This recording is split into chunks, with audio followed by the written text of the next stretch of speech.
Welcome to Behind the Investigation. I'm Sierra Cummings, joined now by investigative reporter Andy Parati. Thanks for being here, Andy. Thanks for having me. This next story is about toxic gas. Walk us through how you found out about these cases. Yeah, so this is a story essentially about safety at work, and can your or should your employer be protecting you from hazardous materials? The answer is yes, obviously.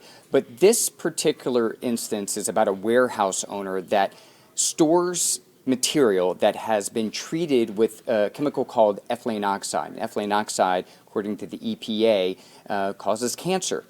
And the workers there claim that the employer didn't know that they were handling products treated with this very dangerous toxin.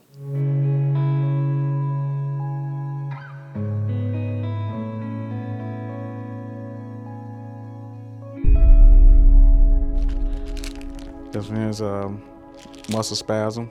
Ira Montgomery shows dozens of prescriptions he takes every day to stay alive. This is another blood pressure. 26 pills in all. I forgot those from one mom, sorry. And this is anti-rejection. Medication needed following an organ transplant after doctors discovered cancer in his liver that nearly took his life. 15 pills in the morning, 16 pills at night. Every day, 7 days a week. So this is your life? Yeah, my new life. I thank God for being here, but it's hard. A joint investigation by Atlanta News First and Grist uncovered Ira is one of more than 50 employees at this Lithia Springs, Georgia warehouse who claimed in a lawsuit their former employer, ConMed, exposed them to a cancer-causing toxin for years. Many of them now suffering from severe illness. At least 4 have died. So me and my wife, we sat down and we looked at each other and said, baby, they are now pausing all of you guys. Here's how it happened according to the lawsuit. It starts at this facility owned by Sterigenics in Cobb County, Georgia, which sterilizes millions of medical devices a week using a hazardous colorless gas called ethylene oxide, a toxin the Environmental Protection Agency says causes cancer and tumors. The sterilized products are then trucked 12 miles away, here to ConMed's 300,000 square foot warehouse, the size of 5 football fields. While there are boxes of medical equipment treated with ethylene oxide, off gases inside the warehouse, allegedly exposing workers. I was shocked. Attorney Eric Hertz represents Ira and other warehouse workers in a pending lawsuit that claimed ConMed and Sterigenics conspired together to hide exposure from workers. The claims against ConMed were dismissed after Hertz said the plaintiffs reached an agreement. Sterigenics' lawsuit is still pending. In 2020, ConMed admitted to the Occupational Safety and Health Administration that employees were not informed about ethylene oxide, fining the company $7,800. There's no reason not to tell the employees. There's no reason not to give them protection devices. Handheld monitors used by Ira and other ConMed workers show ethylene oxide levels inside the warehouse so high, it set off alarms. Multiple readings, more than 50 parts per million. The exposure limit set by OSHA is 1 parts per million. This is 911. What's the address of the emergency? It's ConMed Corporation.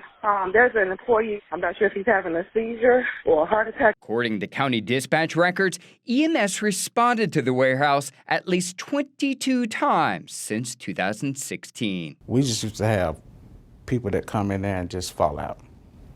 Just like Collapse? Just collapse. We was having a meeting, and one of our employees just collapsed in the floor.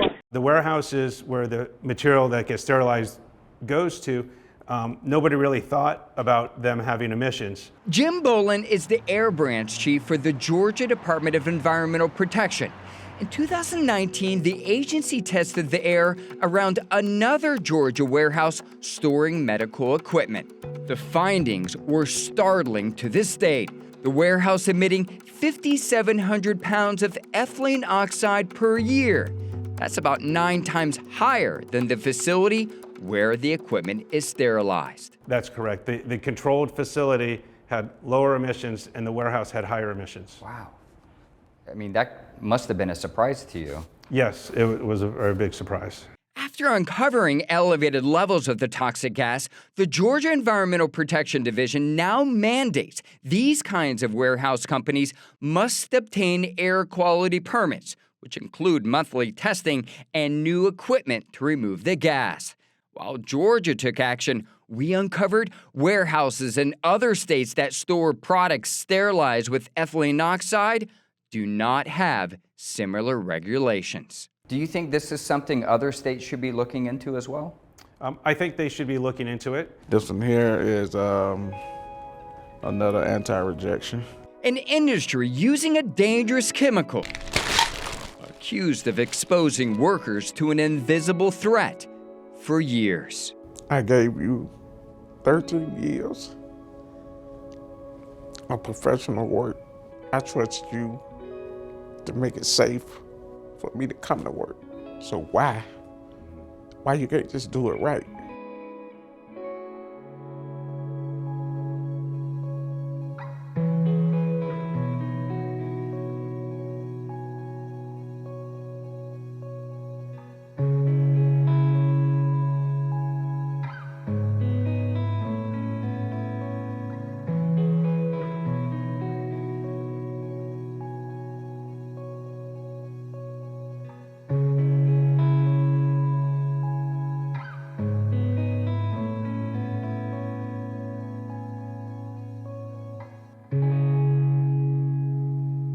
Andy, I'm so glad you shared this perspective because a lot of times we do these environmental investigations on the neighborhoods and the people that may live around some of these facilities, but we rarely get to hear from the workers inside those warehouses. So it really is just such a personal case, and I'm so glad they shared it with you. But how do they even go on? What's life going to look like for them over the coming months and coming years? Well, for Ira at Montgomery, he simply hopes that the cancer doesn't come back. And for some families of workers who work there, they're never coming back because they've passed away. So this is going to be an ongoing situation for a number of employees, potentially 50, who have worked at this facility, who now claim that they are sick, some of them dying because of the long-term exposure. We're talking about years. This wasn't just like some individuals worked there for a year or two. Right. Ira Montgomery worked there for 13 years, and he handled these products treated with this toxin, and he claims that the company simply didn't tell them. They weren't transparent. And if they were transparent, potentially they could have asked questions like, what protective gear can I wear? What are we doing to mitigate this? And according to that now dismissed lawsuit against ConMed and the pending lawsuit against Sterigenics, that didn't happen.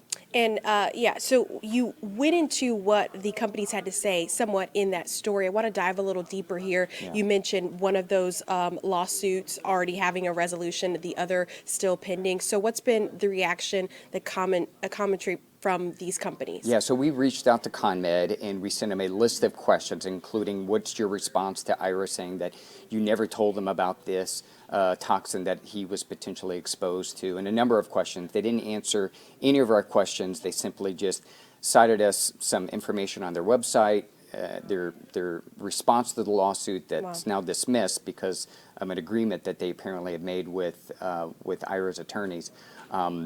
Has simply been, we deny all of these allegations. Sterigenics still has a pending claim against it. It says it plans to vigorously defend itself in court. All right, just some background here. How did you find out about this particular investigation? So this was brought to us by GRIST. They are an online publication that covers the environment and climate change.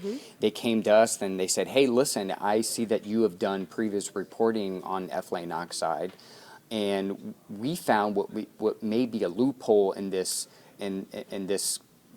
chemical and how it's used. And so there's been plenty of scrutiny on the ethylene oxide and the sterilization plants like Sterigenics and BD and Covington.